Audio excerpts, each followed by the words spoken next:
आम्हाला जायचं आहे ना? मम्मी पाणी तापव ना. मम्मी टॉवेल दे ना. सूरज, आवरलं का? मम्मी माझा शर्ट कुठे आहे?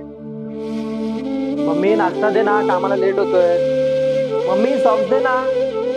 मम्मी तू सकाळची गोळी खाल्ली?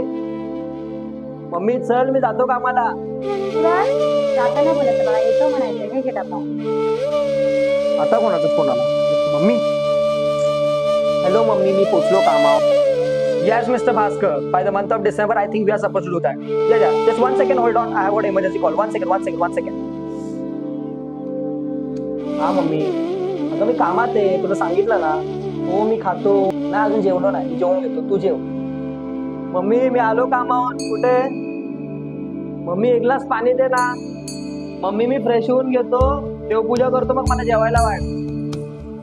सूरज, ते व्हॉट्सअप काय असतं ना, मला पण दे रे फोन. तू खूप बिझी असतो ना, मग मी पण तुझ्याशी त्याच्याशीच बोलत जाईल ना. आई, जिच्यापासून दिवसाची सुरुवात होते आणि दिवस मावळतो तीच आई. आईशिवाय आपल्या जगात कोणीच नसतं. मित्रांनो, तुम्ही आयुष्याच्या घडामोडीमध्ये कितीही बिझी राहिला तरी दिवसातून एक क्षण आईसाठी तरी काढा.